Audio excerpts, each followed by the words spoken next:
Hello, life coach ആണ് നിങ്ങളുടെ കൂടെ. കഴിഞ്ഞ വീഡിയോ നിങ്ങൾക്ക് എല്ലാവർക്കും ഇഷ്ടപ്പെട്ടു എന്ന് അറിഞ്ഞതിൽ വളരെയധികം സന്തോഷമുണ്ട്. നമ്മളിപ്പോൾ നിൽക്കുന്നത് ഷാബാൻ മാസത്തിലാണ്. അടുത്ത മാസം വന്നു കഴിഞ്ഞാൽ പുണ്യമാക്കപ്പെട്ട റമദാനിലേക്ക് നമ്മൾ കടക്കും. അപ്പോൾ ഈ ഒരു മാസത്തിൻ്റെ ഉള്ളിൽ നമ്മുടെ ശരീരവും മനസ്സും വീടും എല്ലാം അതിന് വേണ്ടിയിട്ട് പ്രിപ്പയർ ആക്കിയാലോ നമുക്ക്. ഈ ഒരു ഐഡിയ എൻ്റെ മൈൻഡിൽ തോന്നിയത് ജെയിംസ് ക്ലിയറിൻ്റെ ഒരു അടിപൊളി ബുക്കായിട്ടുള്ള ആറ്റോമിക് ഹാബിറ്റ്സ് വായിച്ചപ്പോഴാണ്. നിങ്ങൾക്ക് ആർക്കൊരു ചാൻസ് കിട്ടുകയാണെന്നുണ്ടെങ്കിൽ എന്തായാലും വായിച്ചിരിക്കേണ്ട ഒരു ബുക്കാണത്. നമ്മുടെ റമദാന് ചെയ്യാൻ പറ്റിയതും അതിന് മുന്നോടിയായിട്ടും ചെയ്യാൻ പറ്റിയ ഒരുപാട് കാര്യങ്ങൾ, ടിപ്സ് ഇന്നത്തെ വീഡിയോയിൽ നമ്മൾ ഉൾക്കൊള്ളിക്കുന്നുണ്ട്. അപ്പോൾ ലാസ്റ്റ് വരെ കാണാൻ നിങ്ങൾ എന്തായാലും മറക്കരുത്. അത് നമുക്ക് അതിൻ്റെ ഉള്ളടക്കത്തിലേക്ക് കടക്കാം. ഫസ്റ്റ് പറയുന്നത് the power of small wins എന്നാണ്. കുഞ്ഞു കുഞ്ഞു ചേഞ്ചസ് വരുത്തി ജീവിതത്തിൽ വലിയ വലിയ റിസൾട്ട് എങ്ങനെയാണ് കൊണ്ടുവരുന്നത് എന്നുള്ളതിനെ പറ്റിയിട്ടാണ്. സപ്പോസ് നമ്മൾക്ക് ഇന്ന് മുതൽ നമ്മുടെ റമദാന് ഒരുങ്ങാൻ വേണ്ടിയിട്ട് ഓരോ ദിവസം ഓരോ ഷെൽഫുകൾ അല്ലെങ്കിൽ ഓരോ മുറികൾ വൃത്തിയാക്കി തുടങ്ങാം. അപ്പോൾ ഒരു മാസം ആകുമ്പോഴത്തേക്ക് ഒരു വിധപ്പെട്ട എല്ലാ ഭാഗങ്ങളും ഡീപ്പ് ക്ലീനിങ് കഴിയും. അപ്പോൾ ഓരോ മുറി വൃത്തിയാക്കുമ്പോഴും അതിൻ്റെ ഒരു സന്തോഷം എന്ന് പറഞ്ഞു കഴിഞ്ഞാൽ നമുക്ക് വളരെ വലുതന്നെ കിട്ടും. അപ്പോൾ ആ ഓരോ കുഞ്ഞു കുഞ്ഞു കാര്യങ്ങൾ നമ്മൾ അതിനകത്ത് സന്തോഷം കണ്ടെത്താൻ വേണ്ടിയിട്ട് ശ്രമിക്കുക എന്നുള്ളതാണ്. രണ്ടാമത്തെ കാര്യം the aggregation of marginal gains. അതായത് 1% ഇമ്പ്രൂവ്മെൻറ്റ് ആഡപ്പ് ചെയ്ത് പിന്നെ അത് വലിയൊരു നേട്ടത്തിലേക്ക് എത്തുന്ന രീതിയിൽ നമ്മൾ ഫിറ്റ് ആവുന്നതിനെ പറ്റി സ്ഥിരമായി പറയാറുണ്ട്. ഒരു ദിവസം 10 മിനിറ്റ് നടക്കുക, പിന്നെ പതുക്കെ കൂട്ടിക്കൊണ്ടുവരിക. അതുപോലെ തന്നെ നമ്മൾക്ക് ഖുർആൻ ഓതാൻ ബുദ്ധിമുട്ടുണ്ടെന്നുണ്ടെങ്കിൽ, മടി ഉണ്ടെന്നുണ്ടെങ്കിൽ ഒരു ദിവസം 1 പേജ് വായിക്കുക, പിന്നെ പതുക്കെ 2, 3 അങ്ങനെ കൂട്ടി കൊണ്ടുവരിക. അങ്ങനെ നമ്മൾക്ക് ഖുർആൻ മുഴുവനായിട്ട് തീർക്കാൻ വേണ്ടിയിട്ട് സാധിക്കുന്നതാണ്. പിന്നെ പറയുന്നത് 4 ലോസ് ഓഫ് ബിഹേവിയർ ചേഞ്ചസിനെ പറ്റിയാണ്. അതിനകത്ത് ആദ്യത്തെ ലോ മേക്ക് ഇറ്റ് ഒബ്വിയസ്. നല്ലോണം കാണുന്ന രീതിയിൽ നമ്മൾ ചെയ്യാൻ ഉദ്ദേശിക്കുന്ന ടാസ്ക് വെക്കുക എന്നുള്ളതാണ്. സപ്പോസ് ഈ റമദാന് ഇതേവരെ ഞാൻ ഇത്ര പേരെ നമ്മൾ സഹായിക്കാൻ വേണ്ടിയിട്ട് ആഗ്രഹിക്കാം, ഇത്ര പേരെ ഞാൻ ഇത്ര പണം കൊടുത്ത് സഹായിക്കും. അതിന് വേണ്ടിയിട്ടുള്ള സേവിങ് നമ്മൾ സ്റ്റാർട്ട് ചെയ്യണം. നല്ലൊരു അട്രാക്റ്റീവായിട്ടുള്ളൊരു പിഗ്ഗി ബാങ്ക് മേടിക്കുക. അതായത് ഇപ്പോൾ കുറ്റി എന്നൊക്കെ പറയുന്നത് ഒരു കുഞ്ഞി തൊണ്ട് മേടിക്കുക. എന്നിട്ട് അത് കാണുന്നൊരു സ്ഥലത്ത് കൊണ്ടുപോയി വെക്കുക. എന്നിട്ട് എല്ലാ വീക്കും നമ്മളൊരു കുഞ്ഞു സംഖ്യ അതിനകത്തേക്ക് നിക്ഷേപിക്കുക. എങ്ങനെയാണ് നമുക്ക് പറ്റുന്ന സാഹചര്യത്തിനനുസരിച്ചിട്ട് അങ്ങനെ നമുക്ക് ഒരുപാട് പേരെ സഹായിക്കാൻ പറ്റുന്നതാണ്. അടുത്ത് പറയുന്നത് മേക്ക് ഇറ്റ് അട്രാക്റ്റീവ് ആണ്.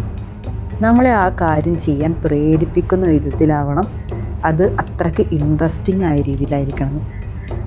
ഉദാഹരണം പറയണമെന്നുണ്ടെങ്കിൽ നമ്മളുടെ എല്ലാ ആഗ്രഹങ്ങളും ദൈവത്തിനോട് പറയുന്ന പോലെ നമ്മൾ ഒരു ബുക്കിൽ എഴുതുകയാണ്, അല്ലെങ്കിൽ ജേർണലിങ് ചെയ്യുകയാണ്. അതൊരു നല്ല ബ്യൂട്ടിഫുൾ ആയിട്ടുള്ളൊരു ജേർണലാണ് എഴുതുന്നുണ്ടെങ്കിൽ അത് വളരെ അട്രാക്റ്റീവായിരിക്കും.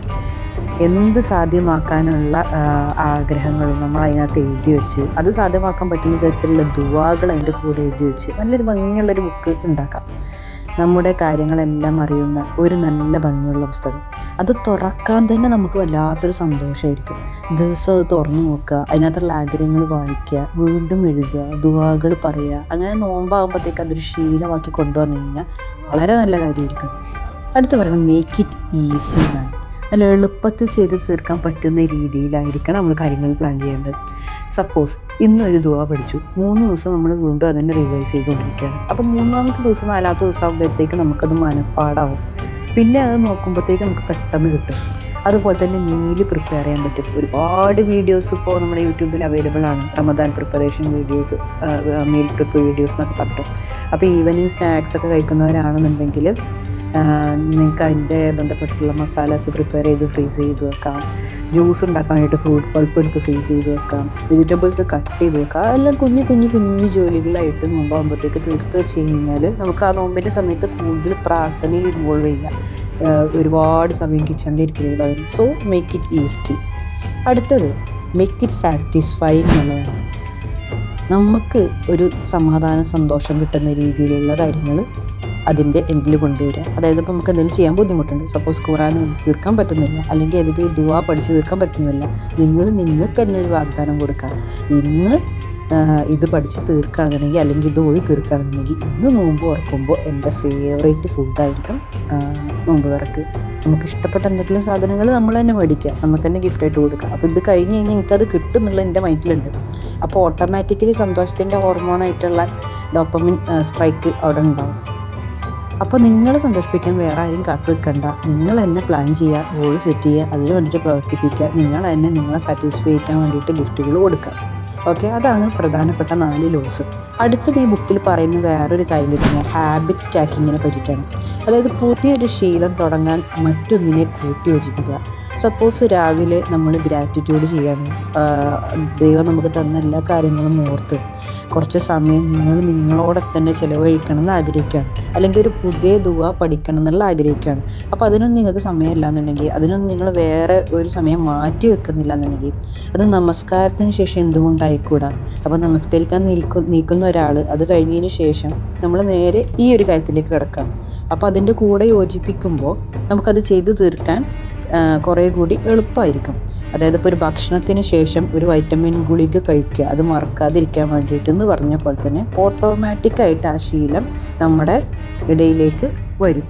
പിന്നെ പറയുന്നത് ഐഡൻറ്റിറ്റി ബേസ്ഡ് ഹാബിറ്റ്സ് ആണ്. അതായത് ഇപ്പോൾ ഇത്രയും പറഞ്ഞ കാര്യങ്ങളുണ്ടല്ലോ, ഇതൊക്കെ തുടരെ ചെയ്യുന്ന ഒരു വ്യക്തിൻ്റെ ഐഡൻറ്റിറ്റി തന്നെ ഓട്ടോമാറ്റിക്കലി ലാസ്റ്റ് ആകുമ്പോഴത്തേക്ക് മാറും, വേറെ ലെവൽ സ്വഭാവമായിട്ട് നമുക്ക് മാറും. ഒരു മനുഷ്യൻ കണ്ടു കഴിഞ്ഞാൽ തന്നെ എന്തൊരു മാറ്റമാണ് ഇയാൾക്ക് വന്നത്, എന്തൊരു നല്ല മനുഷ്യനായിരിക്കുന്നു എന്ന് പറയുന്ന രീതിയിലേക്ക് ഇതൊക്കെ തുടരെ ചെയ്ത് കഴിഞ്ഞാൽ നമ്മളെ സ്വഭാവം ഐഡൻറ്റിറ്റിയും മാറി.